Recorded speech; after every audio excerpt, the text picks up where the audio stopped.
Në kuadër të aktiviteteve të panairit të 28 të librit Tirana 2025, që u mbajt në Pallatin e Kongreseve në Tiranë, gjatë fundjavës u promovuan 2 vepra me rëndësi të veçantë për historinë dhe studimet bashkohore, të botuara nga shtëpia botuese Dituria Islame, më konkretisht vepra Dëshmitari i gjenocidit në Srebrenicë e autorit Mevludin Hërniq dhe Konvertimi në Islam në Ballkan i autorit Anton Minkov. Për librin Dëshmitari i gjenocidit të Srebrenicës të autorit Mevludin Hërniq, foli drejtori për veprimtari botuese Ramadan Shkodra, i cili theksoi se vepra është një rrëfim autentik i një të mbijetuarit të gjenocidit të Srebrenicës dhe sjell për lexuesin kujtimet e dhimbshme të tragjedisë së Korrikut 1995.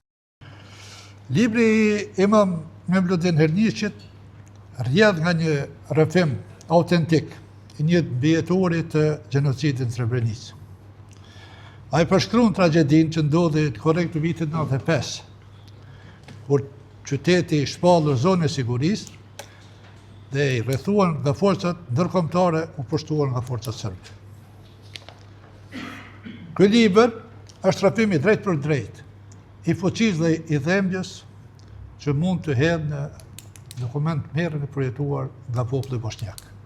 Ndërkaq për librin Konvertimi në Islam në Ballkan i autorit Anton Minkov, profesor Sadik Mehmeti në fjalën e tij u shpreh se kjo vepër fton në një rishikim të thellë të paradigmave të trashëguara dhe paraqet një korrigjim të rëndësishëm paradigmatik për studimet ballkanike.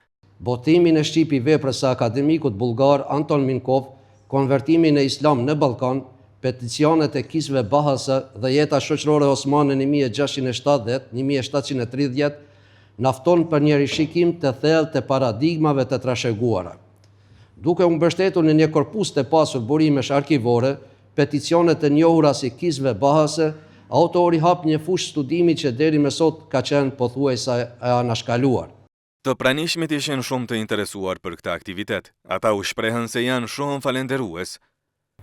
Është një takimet ma të shumë pritme për mua kjo që po ndijoj sot tu, për shkak se historia janë e të rojve tona nuk ezitoj të them që është e falsifikuar.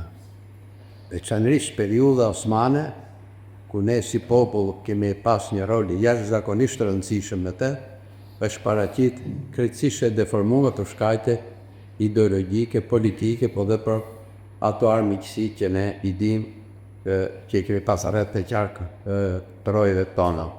Ky aktivitet u prit me interes nga vizitorët e panairit, të cilët u njohën nga afër me përmbajtjen dhe vlerën shkencore të këtyre 2 veprave.